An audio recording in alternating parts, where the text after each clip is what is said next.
There are a lot of crazy conspiracy theories out there on the internet, and you don't really have to look far to find them. Unfortunately for the United States, national security concerns around TikTok are all too real. In the past year alone, the Chinese company behind TikTok has been placed under investigation by the State Department. The military has banned its use, calling the app a cyber threat. The FTC issued a record $5.7 million fine for illegally collecting and transmitting the personal data of children to their overseas data hubs. Cybersecurity experts are alarmed at the lengths TikTok has gone to disguise what data it collects, how that data is used, and where that data ends up. Our policymakers have to take seriously this new and super effective backdoor into Americans' most sensitive data before it's too late. The concept of freedom, which is necessary for all individuals to enjoy the spoils of their life, is chiefly defined by risk-taking. Risk-takers have forever held the torch of progress in American history. From the colonists to the civil rights movement, people have taken initiative to shape their futures. Unfortunately, the latest murmurings around banning TikTok in the United States forgets this simple principle. Let's be clear. Yes, TikTok has ties to China, insofar as its parent company, ByteDance, is based there. Yes, TikTok could theoretically be forced to fork over significant metadata by the Chinese Politburo, as could American companies that operate in China. None of this is a compelling reason to ban the application. Because Americans in their private lives have a constitutional right to do this, let the market decide how these things will work out. Hello and welcome back to another Millennial Minute. I'm David Grasso. You've already heard from our guest, Christian Watson, host of the Pensive Politics podcast, and Max Burns, a Democratic strategist, and of course a friend of Bold. Thank you both for being here. So today's burning question, should the government ban TikTok? Christian, why do you say that, maybe we should just let individual consumers make their own choices? Well, primarily because TikTok itself is consumed mostly by teenagers and people who are under 21. And to be honest, I find it quite odd, this conception that the Chinese Politburo will be trying to get information from teenagers when they have assets in the country already. They have assets everywhere. I mean, every intelligence agency has assets everywhere that has worth its salt. So I don't quite understand this idea that it's a national security risk to teenagers who are dancing to the latest Billboard Top 200 hits. It makes no sense to me. So I think that private consumers should be able to do what they will with their own devices. Max, why do you disagree? Why do you think that TikTok could potentially be a security risk? Well, China isn't just interested, unfortunately, in stealing the personal information of children. We've seen the Pentagon has banned it because it can use geolocation data to reveal sensitive military installations. It copies clipboards and sends them out to foreign servers. And the problem is we know very little about what ByteDance is actually doing with that data after it leaves the United States. They're not required to report that. And so far, we've seen several concerning pieces of code in their program that imply that they could move, if requested, data back to China very easily. So, Christian, you're not necessarily disagreeing with Max that it could be a security risk, but you're just saying that's none of the government's business. Well, yeah, precisely. And also, I think Max is right. We don't really know. He said it's a very astute point he made. We don't really know to the extent that this is being done because there's no evidence that ByteDance has done anything mischievous with the information. That's number one. Number two, yes, the Pentagon did indeed ban this, but they banned it from government devices.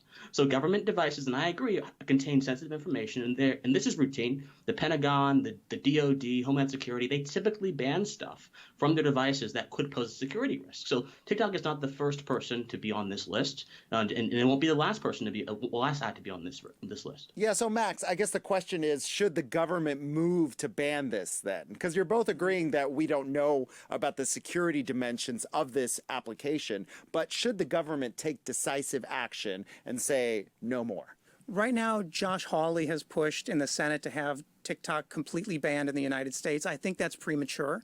What we've seen is committees like the Committee on Foreign Investment in the United States has launched investigations into exactly what the data policies for ByteDance are.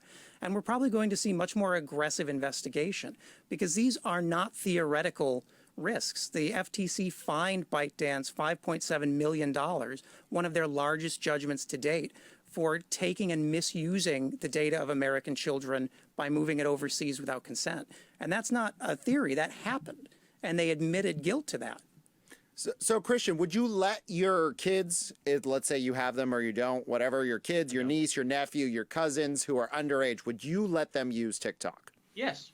Because private look, TikTok has a massive user base. Number one. Number two, China is probably not. And again, this is all speculation. There is no evidence that ByteDance is being mischievous with the information. Moving it overseas is a little bit suspect, but ByteDance is based overseas. So again, it's just there's no actual evidence that ByteDance is doing what people are accusing them of doing. It's just speculation. It's really geopolitical speculation because the Trump administration has been waging war against Chinese companies like Huawei and so on and so forth ever since Trump started this trade war. So I'm not entirely sure that ByteDance is the problem here. The real problem here is geopolitical calculation, and TikTok is an easy victim to prey on because it's a bunch of teens just enjoying themselves. So of course I let them do it. There's no actual risk to teenagers who are doing this. No actual risk. Not at least not one that's actually been based in evidence. To the government, perhaps, which is why a lot of government institutions have banned TikTok on government devices. And that is a different calculation than saying TikTok must be banned for the entire country.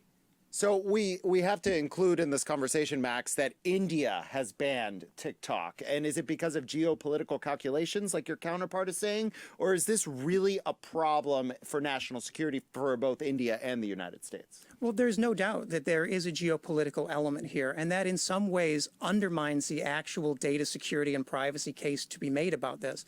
For India, equally has a much more exposed front with China on military security. There's a lot of mutual paranoia there. But I think it's not the wrong step for militaries and governments to rule this back.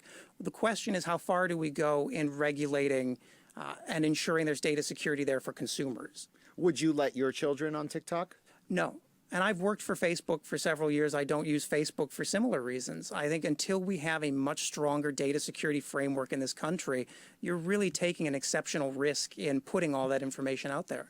So, Christian, what do you have to say to politicians out there like Senator Hawley who are saying, hey, it's time to crack down on this? You don't think it's an appropriate role for government to really wade into this? They're being sanctimonious. And Senator Hawley, I mean, with all due respect to him, the guy has been moralizing on a lot of things. He doesn't like the video game industry, thinks video games are a pernicious problem for the youth. I mean, so you can't just take a senator and say, oh, look, they're doing this, therefore we should do this. All senators have political calculations, especially senators who have certain political opinions. So you have to actually look at this objectively. And objectively, there is absolutely zero evidence that ByteDance is being malicious with this data. It's a lot of data, yes, but guess what? The NSA's PRISM program collects just as much data, but folks don't bat an eye over that. I mean, Facebook a few years ago got dinged for the Cambridge Analytica scandal, where they literally gave up so much data to this foreign political consulting firm for academic purposes. Some very nebulous phrase like that. So I mean, this is not particularly a TikTok issue. This is an issue that we have to examine in the context of tech privacy as a whole. And TikTok is just being picked on because, unfortunately, the current geopolitical adversary for the country is China, and it's an easy target. So, Max, I'll give you the last word. Do you agree we have some territory to cover with all sorts of social media and privacy? We have a problem? Yeah, we do have a sanctimony problem with Josh Hawley. I agree with Christian completely. But there is a core issue there that matters. I mean, it is not theoretical. We've seen with the Equifax hack that made its way back to China. We've seen with the FTC already with ByteDance that they've pleaded guilty to misusing children's data. And Wells Fargo banned them too. And Wells Fargo and as well. Amazon's put out conflicting messages over whether TikTok is allowed on their employee phones. Yeah. Christian makes a great point. I mean, we need to be more employee concerned. devices, though. Employee devices, not personal. Yeah, but how do we separate that, right? Because kids are with their parents, et cetera, et cetera. You're saying, Christian, that it's a danger for private companies and for the government. But if kids are on the same devices at their parents' houses, I imagine they're not orphans, and their parents are government employees. How do we ensure security? Well, just exercise parental responsibility. I mean, would you let your kid play with a bunch of documents that you have for your work that are very important and sensitive? Would you let your kid play with a device that contains very sensitive information? I would hope not. Ban it from government devices, ban it from devices that have sensitive information on them that are used for private companies, but let teens just have their fun, because I promise you, China has more ways than you think of acquiring information about people that does not involve the Billboard Top 200. I promise you. Well, guys, thank you for making me laugh today and for being here for this important conversation. Christian and Max, thank you so much. Thank you for being here for today's panel, and thank you for watching as usual. Have a great day.